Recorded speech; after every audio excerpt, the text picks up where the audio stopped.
nous sommes réunis aujourd'hui afin d'assister à la cérémonie de remise en charge du président Leslie Voltaire au président Fritz-Alphonse Jean, tel que décrété dans le journal officiel Le Moniteur spécial numéro 24 du mardi 28 mai 2024, ainsi que celui du numéro 51 du 7 octobre 2024.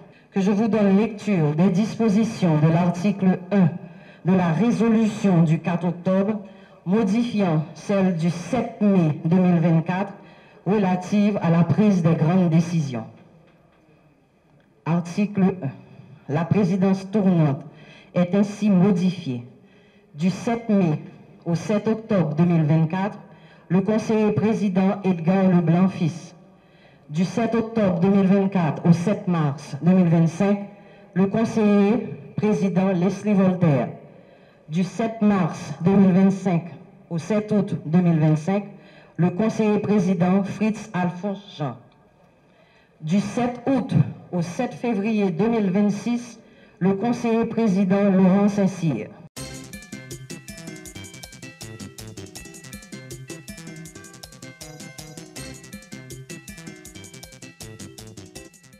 Nous voici ici présents pour le passage de témoin à mon ami Fritz-Alphonse Jean à titre de président du Conseil présidentiel de transition. Il faut rappeler ici que c'est sur un fond de crise en cascade que la formule de ce Conseil présidentiel a vu le jour après des années de tentatives infructueuses de négociation. Sa composition reflétait un grand nombre de partis, de regroupements politiques et plusieurs secteurs de la société civile. Cet acte de changement de coordonnateur se déroule dans une atmosphère d'amitié, de respect mutuel, de solidarité et de continuité qui a toujours caractérisé les relations entre le président Fritz-Alphonse Jean et moi. La présidence tournante, expérience nouvelle dans notre jeune démocratie, marque un jalon important qui reflète la maturité d'une partie de notre classe politique. La tâche de coordonnateur en ces temps troubles et d'adversité est ardue. Elle exige une sagesse dont je ne m'étais pas cru capable. Mais j'ai été assisté par vous, chers collègues, conseillères et conseillers présidents, et ceci dans les phases les plus difficiles de notre parcours. Je tiens donc publiquement à vous remercier pour votre support inconditionnel. Mes remerciements et mon admiration vont au Premier ministre, aux membres du gouvernement, de nos forces de sécurité, la police nationale d'Haïti et les forces armées d'Haïti pour leur courage et leur ardeur au combat contre ceux qui ont conjuré la perte de notre dignité de nation. À ces assassins du peuple et de la liberté, qui n'ont d'autre projet que les massacres d'innocents et la destruction indiscriminée de notre patrimoine, nous rappelons que nous avons juré que c'est par la collaboration des forces de sécurité avec un peuple haïtien rejetant les gangs que la paix reviendra partout où elle est menacée dans ce pays. Mariage peuple, la police acclamée a toujours mis insécurité cabas, a toujours campé entravé route bandits sanguinaires. Bravo, bravo pour tout policier, tout soldat, force multinationale qui a bataille dans la Tibonite, dans Keskov, dans Solino, dans Gressier, tout partout dans le pays pour mettre la paix dans le pays. C'est pourquoi, sans tarder, dès ma prise de fonction en octobre dernier, conscient de notre exposition aux différents aléas naturels et faits de main d'homme, j'ai inauguré le camp militaire Vertières, participé à la conférence internationale sur la biodiversité en Colombie, où par la même occasion, j'ai établi les bases d'une coopération haïtiano-colombienne renforcée et dans tous les domaines. Les conseils des ministres binationaux tenus dans chaque pays ont établi des bases de nos nouvelles relations entre les deux États. Quant à la visite du président Petro et de sa délégation à Jacmel et l'accueil chaleureux, émouvant que cette ville lui a réservé, elle a redoré l'image de notre Haïti, terre de liberté et d'accueil depuis 1804, et ouvert des perspectives intéressantes au commerce avec la Colombie. C'est dans notre patrimoine, notre culture et notre histoire que nous trouvons la force de rebondir. Notre liberté, fièrement conquise et consacrée pour la première fois à Fort-Liberté en 1803, a été commémorée le 29 novembre dernier. C'est pour cette liberté que nous continuons de nous battre pour en jouir pleinement, Jean ancêtres nous tévléa, et la léguer intacte à nos descendants.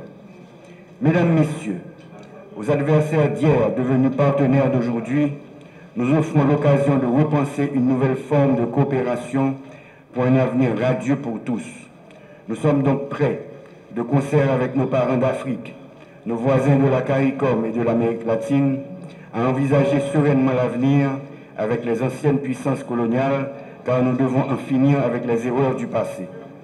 Mon voyage au Vatican pour promouvoir une conférence internationale de solidarité avec Haïti, ainsi que ma visite en France en cette année du bicentenaire de la rançon de l'indépendance, ont renforcé mes convictions. Comme vous le savez, les missions du Conseil présidentiel de transition sont prioritairement le rétablissement de la sécurité, la réforme de la Constitution et l'organisation d'élections. Durant les 5 derniers mois, l'effectif de policiers a augmenté. Celui des militaires doit connaître bientôt un accroissement significatif. Les équipements de notre police ont augmenté en qualité et en quantité et d'autres sont en passe de leur être livrés. Nous avons également vu le nombre de policiers étrangers faisant partie de la mission multinationale de sécurité augmenter. Nous avons observé l'accroissement de leur connaissance du terrain ainsi que leur ardeur au combat. Mesdames et messieurs de la mission multinationale, financée par les Nations Unies et les pays amis, recevez par ma voix les remerciements du peuple haïtien et de tous les membres du Conseil présidentiel et du gouvernement. Nous ne sommes pas satisfaits. Beaucoup d'efforts restent encore à faire en matière de sécurité et de protection des vies et des biens. Nous devons trouver la forme de collaboration la plus adaptée à nos besoins et au contexte international. Nous y travaillons et nous y parviendrons. Malgré les difficultés rencontrées, après 8 années, un conseil électoral a pu être installé. Il travaille sans relâche sur le processus électoral. Ce processus est long, mais nous sommes sur la bonne voie. En cette année nécessitant de nombreuses consultations, nous avons ouvert de nouveaux canaux de communication avec la presse. Les mardis de la nation ont vu le jour et leur succès va grandissant. Bien que des gens mal intentionnés aient rendu difficile notre quotidien, nos déplacements dans le pays et hors du pays, nous avons pu, avec le concours de compatriotes compétents et de partenaires étrangers, ouvrir de nouvelles routes et voies d'échange telles que le port de Saint-Louis-du-Sud, l'aéroport de Jacmel et celui des Cayes, qui sous peu accueilleront du trafic de l'extérieur. Durant ces différents séjours dans nos régions, j'ai été enrichi par les échanges et la vision de développement de nos concitoyens.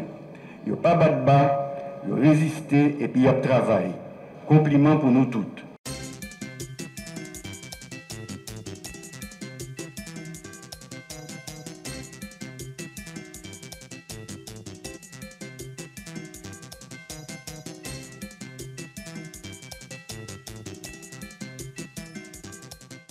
Aujourd'hui, le moment est venu pour moi de prendre le relais pour assurer la coordination du Conseil présidentiel de transition.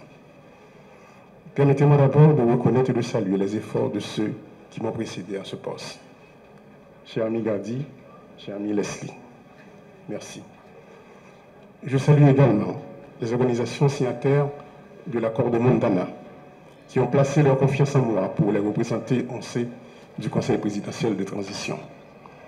Le chemin est ardu et rempli d'embûches, mais nous nous attelons à la tâche. Cette passation aujourd'hui revêt un caractère symbolique, mais combien important, parce qu'elle démontre notre engagement envers l'alternance. Le travail doit se poursuivre. Il s'articule bien entendu autour des axes fondamentaux de la transition. La question sécuritaire, la gouvernance, le redressement économique et les élections. Il y a urgence car les populations de l'Ouest et de l'Artibonite, pour ne citer que celles-là, requièrent des interventions concrètes et rapides de l'État pour se remettre des méfaits de la violence exercée sur elles. Nous tenons à saluer leur courage.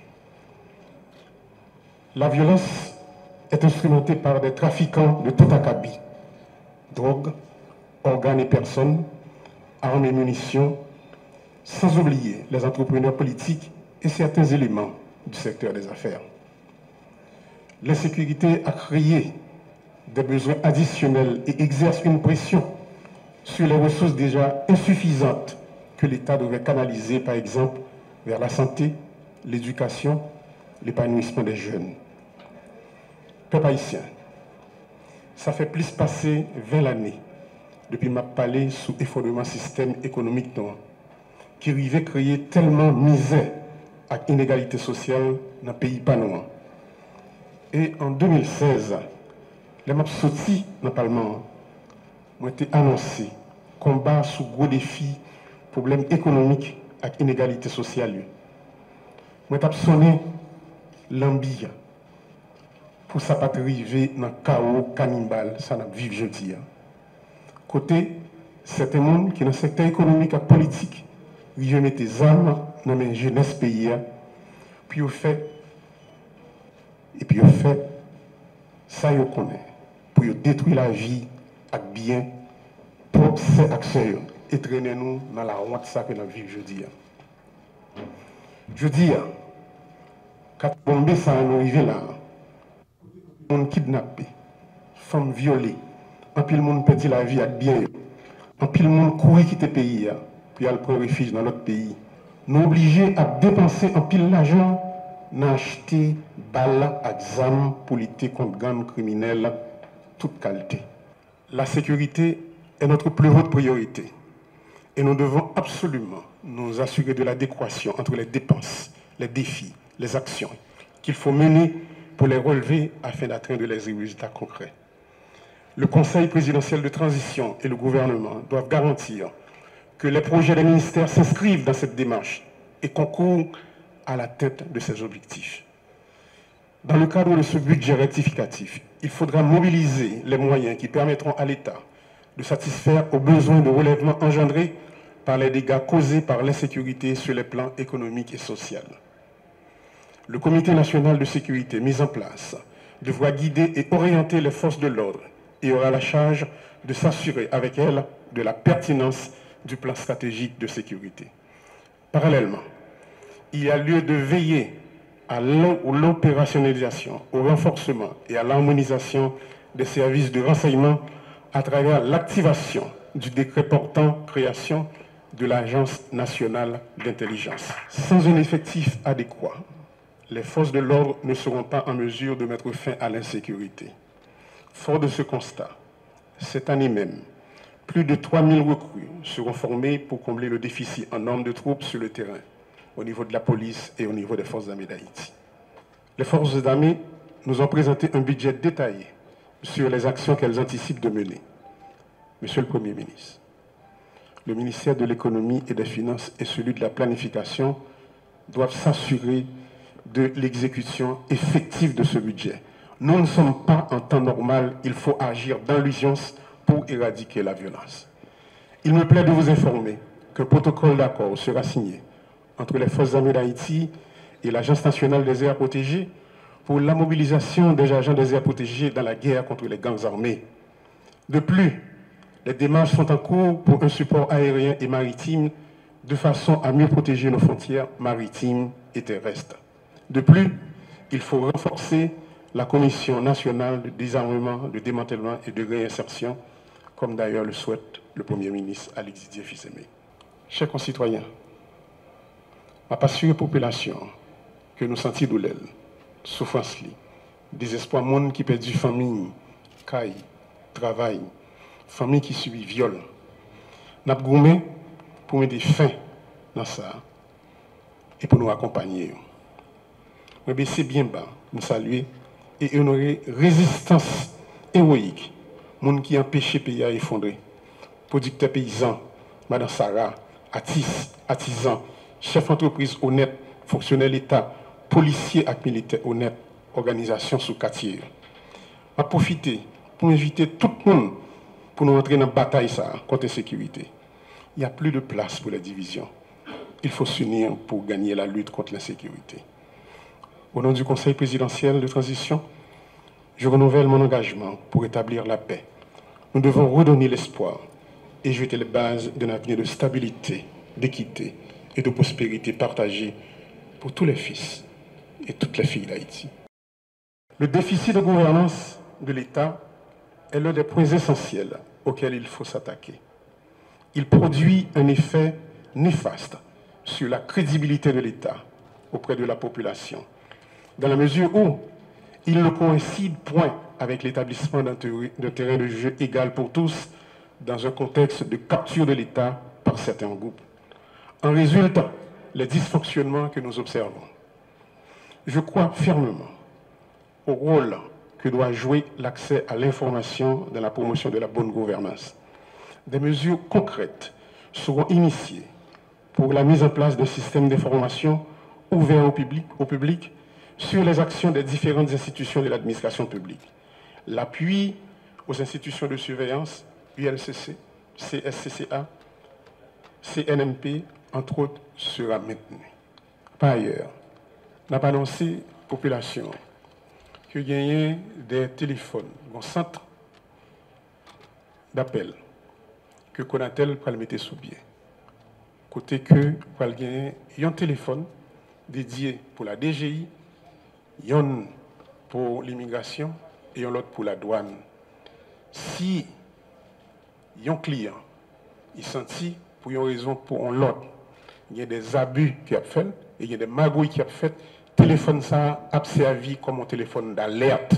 Sur le plan économique, l'objectif consiste à poser les jalons en vue de casser le rythme de décroissance des 6 dernières années.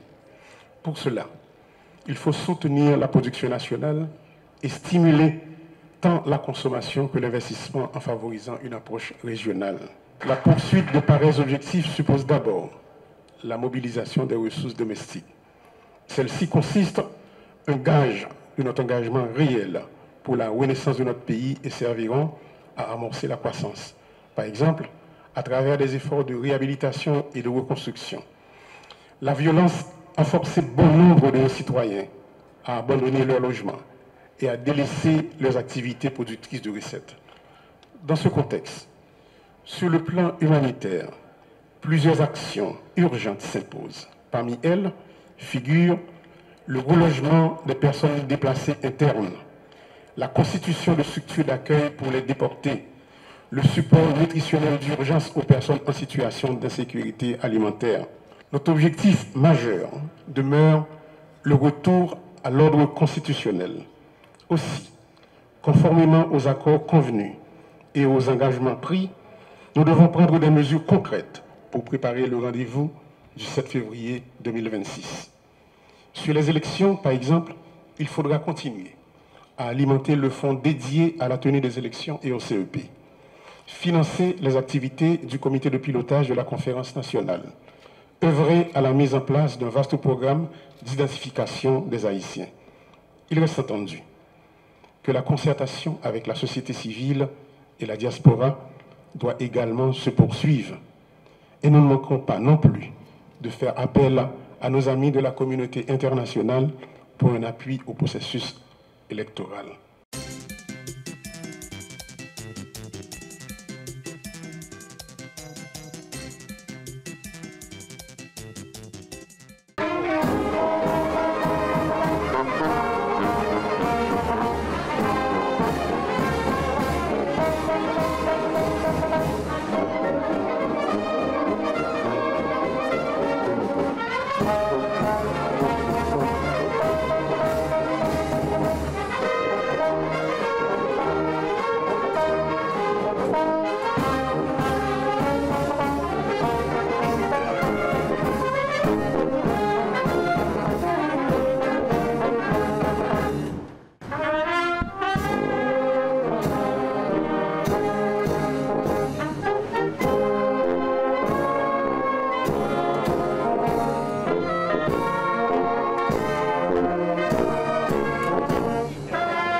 Merci.